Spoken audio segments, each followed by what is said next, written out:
Ozempic may be the hot new weight loss drug, but it's not your only option for controlling cravings and hunger. If you want to skip the expensive injections and the potential side effects by harnessing the power of these 9 natural appetite suppressants, then tune in, because in this video, I'm revealing Mother Nature's best kept secrets for crushing hunger and shedding weight more effortlessly. And of course, the first one, it's got to be protein. So there was a 2020 systemic review and meta-analysis that was published in Physiology Behavior that found that eating protein can help you make you feel less hungry. In fact, when people had protein, they felt less hungry, they didn't want to eat as much, and they felt fuller for longer. And it was especially true when people ate at least 35 grams of protein. There's another 2020 systemic review and analysis of randomized controlled trials that was published in Physiology and Behavior Journal, where researchers found that consuming protein can reduce hunger, lower levels of the hunger hormone ghrelin, and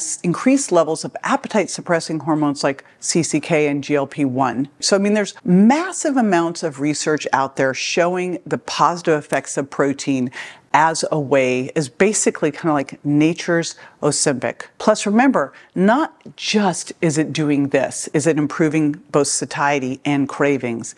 You also get a thermic effect from protein more than you do from carbs and fat. So about 20 to 30% of the calories from protein when you eat it are utilized in metabolizing it, in assimilating it, in muscle protein synthesis. Compare that to negligible for fat. You eat fat, it's very easy to store it as fat. And carbohydrates, you use about 5 to 10%. So there you go. That alone, if all you did was take some of the food that you were eating from carbs or fat and replace it with protein, not only would you not be as hungry, but you'd also have a little bit better metabolic effect. The other thing that protein is key for is muscle preservation. Here's the thing. You probably heard about these drugs causing muscle wasting. It's actually not the drugs, it's the diet. If you look at any poorly designed diet, caloric restriction with not optimal protein, it can cause anywhere from 25 to 50% muscle loss. We know that protein helps maintain muscle mass during weight loss and supporting metabolism. So maintaining, or better yet, increasing muscle as you're losing fat is key. So what do we do with this information? Make sure that you're eating protein first. The reason I have people eat protein first is then I know that they got it in. When you eat it first, you're not going to be as hungry. You'll make better food choices. You'll have that better thermic effect of food. So I have a Eat Protein First challenge. It's 7 days and free that you can grab at jjvirgin.com/7day, number 7, and it will take you through exactly how to do this and calculate how much protein you need. Now, we know that protein and fiber work together, so fiber is the next one. There was a study in 2022, it was a review article published in Critical Reviews in Food Science and Nutrition that explained how dietary fiber helps control appetite. Now, there's a variety of ways it does this. It increases satiety because it promotes a feeling of fullness. It reduces overall calorie intake because of this. It also slows digestion. Now, we know GLP-1 slows digestion. Well, fiber does this too. And what's great about this is it's a very great way to keep your blood sugar balanced, because that means you're going to get a more gradual release of glucose into the bloodstream. It also lowers ghrelin levels, and if ghrelin's high, you're hungry. This is a hormone made in the stomach that tells your body to eat. When you have fiber, it slows down stomach emptying. It also is great for your gut microbiome. Fermentable fiber specifically supports the growth of beneficial gut bacteria, which can produce short-chain fatty acids that support, again, the production of GLP-1 and PYY. And one other thing it does is it adds some bulk to your diet, which is fantastic because now you're going to feel full without the extra calories. I've got a great little sheet that I'll put in the show notes on my top fiber foods, but I'll tell you a couple of them. I love berries for the win. I try to eat 2 cups of berries every single day.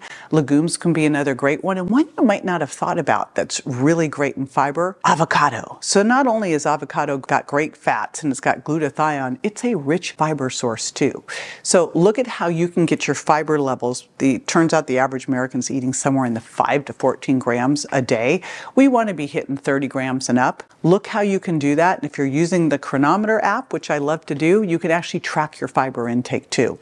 If you're starting low, make sure that you increase over time, not overnight. Now, water's such an easy one. Drinking water before a meal can help you eat less, help you feel more full, help you reduce overall food intake.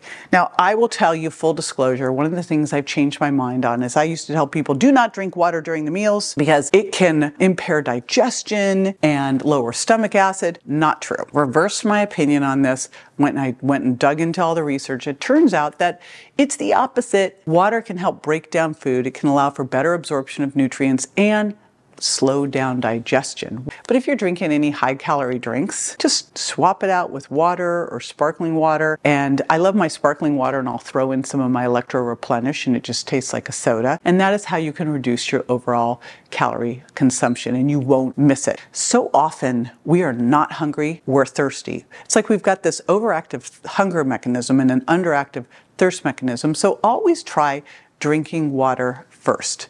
When you feel like you're hungry, have a glass of water or two and see what happens. And you can always throw a little bit of fiber into that water as well.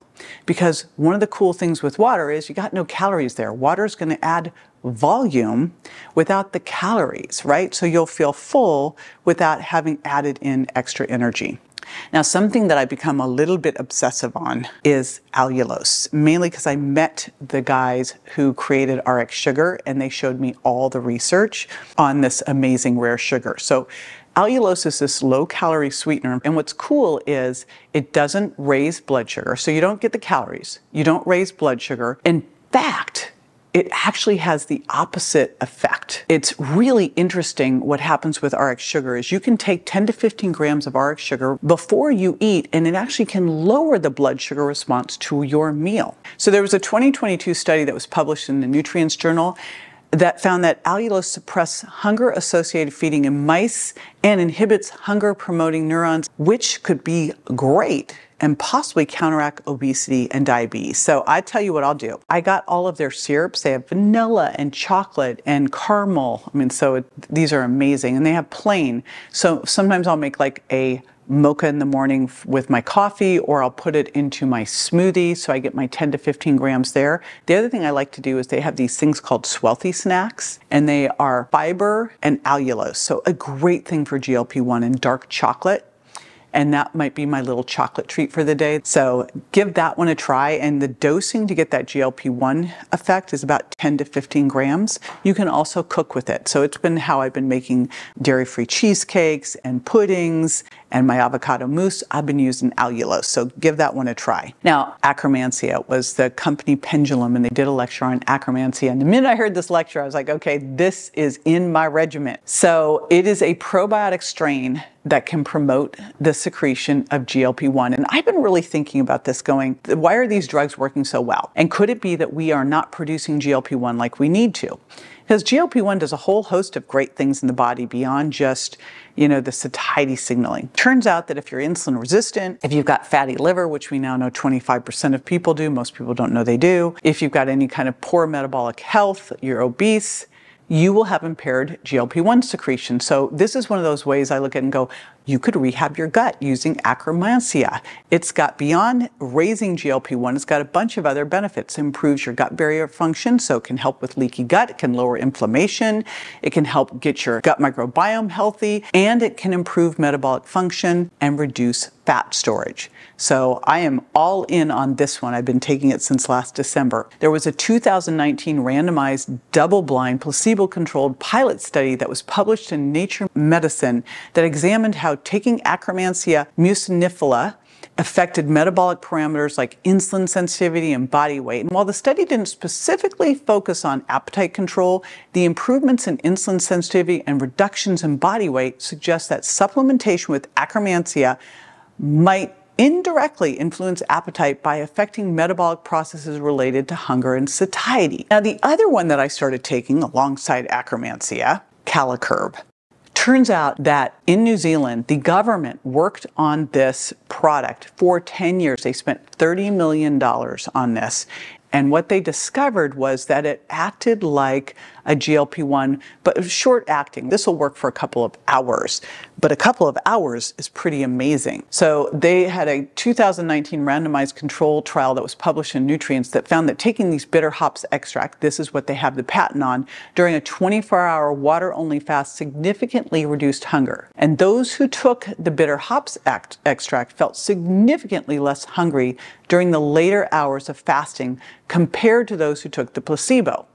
Additionally, the usual increase in hunger around lunchtime was absent in those taking the bitter hops extract. It can help with feelings of fullness and reduce overall calorie intake, and it stimulates GLP-1 secretion. It also can improve blood sugar control because it can help regulate blood sugar levels and prevent those, roller coaster spikes and crashes that will also increase hunger and cravings. But what's also cool is it enhances digestive health by promoting healthy gut function, which of course can then contribute to better appetite regulation. So yes, I started taking these too. Like, wouldn't you, hearing all that stuff? I've been taking 2 before each meal. And of course, I've got to mention exercise. Now here's the thing, again, when you look at everything going on, anytime you've got anything going on with your health, exercise always comes in for the win. And we know that exercise can also enhance the secretion of GLP-1. It can help regulate leptin and ghrelin, which then will lead to reduced feelings of hunger. And of course, it improves your mood and gives you an endorphin release. So if you're feeling stressed, rather than going to the kitchen, go and work out, because that's going to also cause increased energy expenditure. It's going to improve your sleep. You have better sleep, you're not going to have the cravings and not going to have the hunger, and you're going to improve your gut microbiome. And of course, when you're working out, especially when you're putting on muscle, you're going to have better insulin sensitivity and better blood sugar control. There was a 2022 paper in Nature that revealed that researchers have identified a compound induced by intense exercise that travels to the brain to stifle appetite. And they're calling it the anti-hunger molecule. It's a combination of lactate and phenylalanine that they estimate is responsible for about 25% of the anti-obesity effects of exercise. And it's especially, when I look at what will do that the most, there's a specific kind of high-intensity interval training that really is going to help with pushing that lactate that will then go to the brain. It's called the Norwegian 4x4.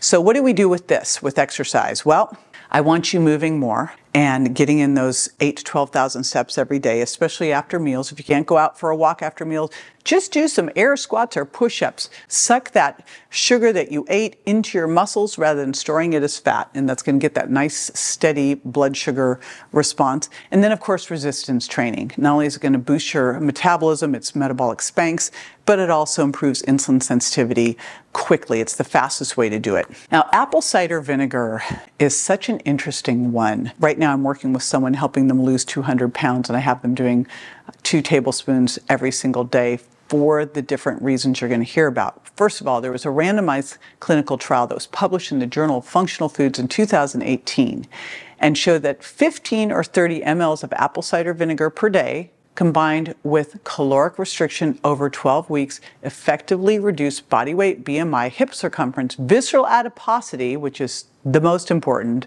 body fat, appetite, and also increased HDL-C in overweight or obese individuals. So one of the things we know with apple cider vinegar is it can help lower the blood sugar response to the meal, may help with insulin sensitivity. So it's really easy one to integrate in. I have people use 1 or 2 tablespoons a day, especially before the biggest meal of your day, or if you're eating a really carbohydrate-rich meal. And now one of the things that's been all the buzz as the GLP-1s have come out is berberine, as this natural GLP-1, but it really isn't. It doesn't directly impact GLP-1. What it's doing is improving glucose metabolism and insulin sensitivity because it activates something called AMP, activated protein kinase, or AMPK. And this is referred to as the metabolic master switch. So what I like to do with berberine is have people do, if I'm working with someone who really needs to work on insulin sensitivity and blood sugar, I'll have them do 1 to 2 caps before a meal. So there you go. I know those are a lot. Obviously, you don't need to jump in on all of them. I like to add in one at a time so I can kind of check in, connect the dots between what I'm doing and how I'm feeling. But now you have them, those top natural appetite suppressants. You've got plenty of ways you can control hunger. But for even faster fat loss, you got to maximize your metabolism too. So in my next video, I'm revealing 6 ways to get metabolically healthy, because you don't lose weight to get healthy. You got to get healthy to lose weight.